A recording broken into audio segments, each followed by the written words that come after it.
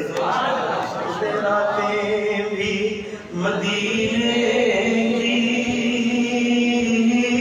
باتیں بھی مدینے کی، جینے میں یہ جینا ہے، کیا بات ہے جینے کی، باتیں بھی مدینے کی، باتیں بھی عرصہ ہوا طیبہ کی، گلیوں سے وہ گزرے تھے، اس وقت گلیوں میں خوشبو ہے پسینے کی، اس وقت بھی گلیوں میں خوشبو ہے پسینے کی، راتیں بھی مدینے کی، باتیں بھی مدینے کی۔ سبحان اللہ، یہ مدینہ منورہ میں پہنچے۔ ایمان والے جب مدینہ پہنچتے ہیں تو ان کو گویا کہ ایمان میں تازگی مل جاتی ہے۔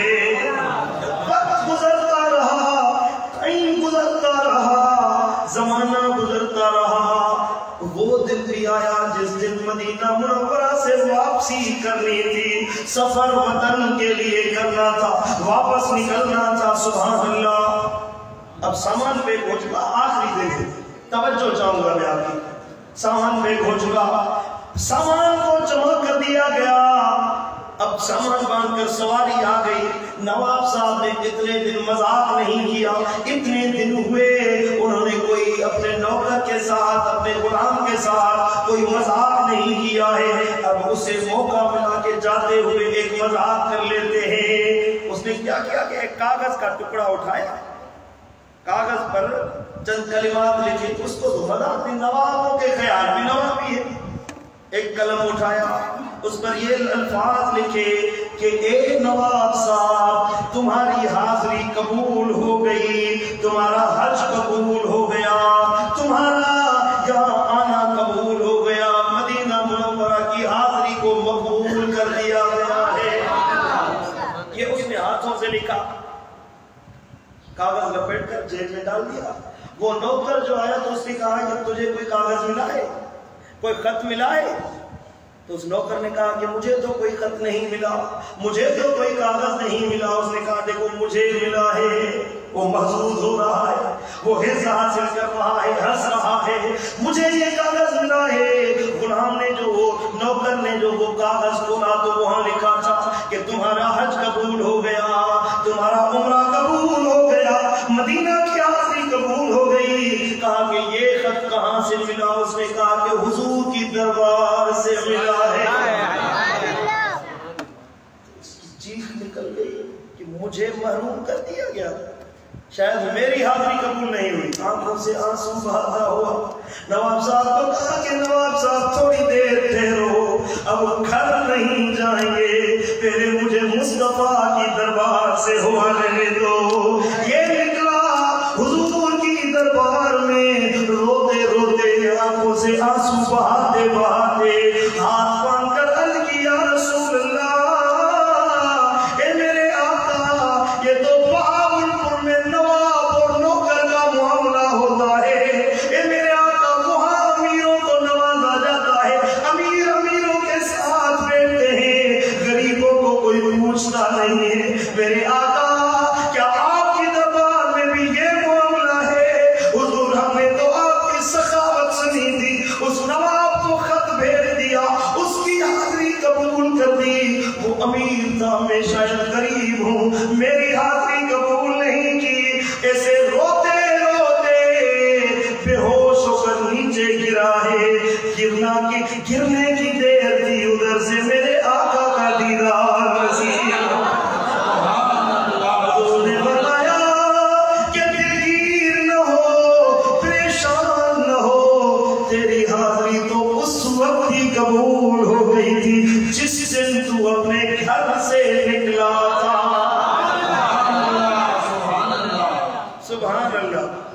میرے آقا سنتے بھی ہیں، دیکھتے بھی ہیں، غلاموں کو پہچانتے بھی ہیں۔ ملیر والوں، آپ نے دنیا والوں کے سامنے ہاتھ پھیلا کر دیکھا ہے میرے بھائی، لوگوں کے سامنے جا کر دیکھا ہے، پر لیکن میرے آقا کے دروازے پر آنے والے کبھی محروم نہیں جاتے ہیں۔ حاتم کا سخی تھا، بڑا سخاوت اس کا چرچا تھا، اس کا دولت خانہ جس کے 40 دروازے تھے، کوئی سائل آتا تھا، ایک دروازے سے آئے اسے سونے کا سکہ دیتا تھا، دوسرے دروازے پر آئے دوسرا سونے کا سکہ دیتا، 40 دروازوں پر وہی ایک سائل آتا تھا، لیکن کبھی حاتم اسے واپس پلٹاتا نہیں تھا، ایک ہی سکہ دیتا تھا۔ یہ تو حاتم کی سخاوت ہے، لیکن میرے آقا کی سخاوت ملیر والوں آپ کو بتاؤ، میرے نبی کی سخاوت یہ ہے کہ اگر کوئی بندہ ایک بار میرے نبی کے در پر صدا لگائے، وہ اتنا نوازتے ہیں اسے دوسرے کے دروازے پہ جانے کی ضرورت ہی نہیں پڑتی۔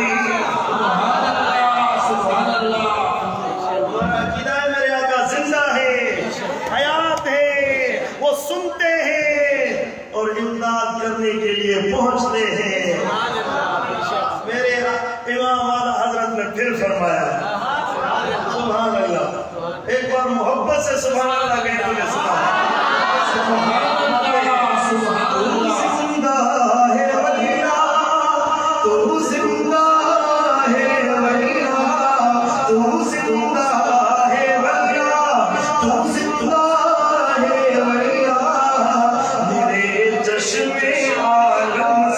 چھپ جانے والے، میرے چشم عالم سے چھپ جانے والے، چمک تجھ سے پاتے ہیں سب پانے والے، میرا دل بھی چمکا دے چمکانے والے۔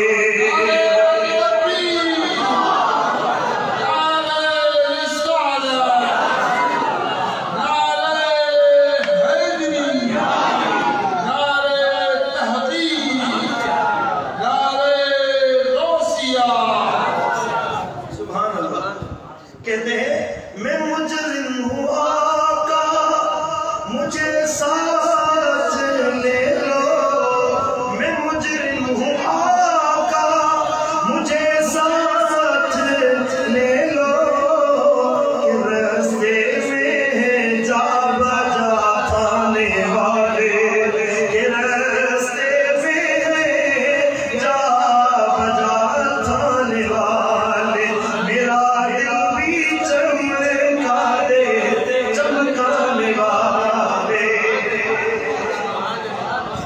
سبحان اللہ۔ عزیزو بھائیو، اپنی زندگی برباد نہ کرو گناہوں میں، بدکرداری میں، بے حیائی کے کاموں میں۔